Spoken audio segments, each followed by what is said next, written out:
ಇಲ್ಲಿ ನಾನು ಉಲ್ಲನಿಂದ ಹೂವು ಮಾಡ್ತಾಯಿದ್ದೀನಿ. ಹೆಂಗೆ ಮಾಡೋದು ಅಂತ ನೋಡೋಣ ಬನ್ನಿ. ಇಲ್ಲಿ ನಾವು ಈ ಥರ ಹೂವನ್ನೇ ಮಾಡೋದು. ಇದನ್ನು ಹೆಂಗೆ ಮಾಡೋದು ಅಂದರೆ ಫಸ್ಟು ಒಂದು ಚೈನ್ ಹಾಕ್ಕೋಬೇಕು. 2, 3, 4 ಚೈನ್ಗಳು ಹಾಕ್ಕೋಬೇಕು. 4 ಚೈನ್ ಹಾಕಿದ ನಂತರ ಒಂದು ಪಫ್ ಮಾಡಬೇಕು ಅದನ್ನು. ಅಂದರೆ ಹೂವನ್ನ ಹೂವು ಥರ ಕಾಣಿಸ್ಬೇಕಂದ್ರೆ ಪಫ್ ಮಾಡಬೇಕು. ಅದರಲ್ಲಿ ನೀವು ಒಂದು ಲೈನ್ ಬಿಟ್ಬಿಟ್ಟು ಎರಡನೇ ಚೈನ್ ಇದೆಯಲ್ಲ ಅದನ್ನು ಅದರಲ್ಲಿ ಹಾಕ್ಕೋಬೇಕು. ಇವಾಗ ಆ ಚೈನಲ್ಲಿ ಪಫ್ ಮಾಡೋಕ್ಕೆ ಹಾಕ್ಕೋಬೇಕಾಗ್ತದೆ. ಅದೇ ಥರ ಸೇಮಾಗಿ ಹಾಕ್ಕೋಬೇಕು. ಇವಾಗ ನೋಡಿ ನಾನು ಮಾಡ್ತಾಯಿದ್ದೀನಲ್ಲ, ಸೇಮ್ ಅದೇ ಥರ ಮಾಡಿ. ಇವಾಗ ಹೆಂಗಂದರೆ ನೋಡಿ, ಇವಾಗ ಬಂದಿದೆ ಇಲ್ಲಿ.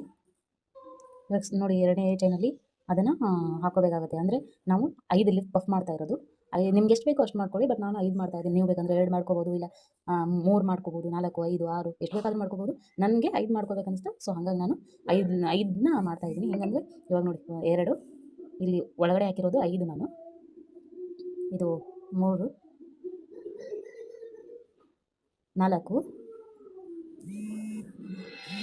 5 ನೋಡಿ. ಇವಾಗ 5 ಆಯಿತು. ಇವಾಗ ಏನಿದೆ ಒಂದು ಚೈನ್ ತೊಗೊಂಡ್ಬಿಟ್ಟು ಅದನ್ನು ಲಾಕ್ ಮಾಡ್ಕೋಬೇಕು.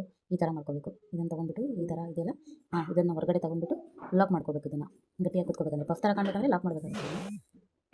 ಸೊ ಲಾಕ್ ಮಾಡಿದ ತಕ್ಷಣ ಒಂದು ಚೈನ್ ತೊಗೋಬೇಕು. ಒಂದು ಚೈನ್ ತೊಗೊಂಡ್ಬಿಟ್ಟು ಮತ್ತು ಇದ್ರ ಮೇಲೇ ಒಂದು ಪಫ್ ಮಾಡ್ಕೋಬೇಕಾಗುತ್ತೆ. ಇದ್ರ ಮೇಲೇ ಒಂದು ಪಫ್ ಮಾಡ್ಕೋಬೇಕು. ಸೊ ಪಫ್ ಮಾಡ್ಕೊಳ್ಳೋಕೆ ಈ ಥರ ಲೈನ್ ಬರಬೇಕು. ಅದರಲ್ಲೇ ಇವಾಗ ಪಫ್ ಮಾಡ್ಕೊಂಡಿದ್ದಾದಮೇಲೆ ಇದರಲ್ಲಿ ಒಳಗಡೆ ಇದರಲ್ಲೇ ಸೇರಿಸ್ಕೋಬೇಕು. ಇದರಲ್ಲಿ 5 ಲೈನ್ ಹಾಕಬೇಕು. ಇವಾಗ 5 ಲೈನ್ ಅಂದರೆ 1 ಲೈನ್, 2, 3, 4, 5 ಇನ್ನೊಂದು ಲೈನ್ ಹಾಕಿದರೆ ಫಸ್ಟು. ಇವಾಗ ಇದನ್ನು ಅದೇ ಥರ ಕೆಳಗಡೆ ಮಾಡಿದ್ದೀವಲ್ಲ ಅದೇ ಥರ ಲಾಕ್ ಮಾಡಬೇಕಾಗುತ್ತೆ. ಇದನ್ನು ಲಾಕ್ ಮಾಡ್ಕೋಬೇಕು. ನೋಡಿ ಇಲ್ಲಿ 2 ಪಫ್ ಆದವು. ನಾನು 4 ಪಫ್ ಮಾಡ್ತಾ ಇರೋದು ಇವಾಗ. ಇವಾಗ ಇದನ್ನು ನಾನು 3 ಚೈನ್ ಮೇಲೆ ತೊಗೊಳ್ತಾ ಇದ್ದೀನಿ. ನಿಮ್ದು ಎಷ್ಟು ಪಫ್ ಇರುತ್ತೋ ಅಷ್ಟು ಚೈನ್ ನೀವು ತೊಗೋಬೇಕಾಗುತ್ತೆ. ನನ್ನ ಪಫು 3 ಚೈನ್ ಆಗುವಷ್ಟು ಇದೆ. ಸೊ ಹಂಗಾಗಿ ನನ್ನ ಲೆಂತ್ ಎಷ್ಟಿರುತ್ತೋ ಪಫ್ದು ಅಷ್ಟು ನಾನು ಚೈನ್ ತೊಗೋಬೇಕಾಗುತ್ತೆ.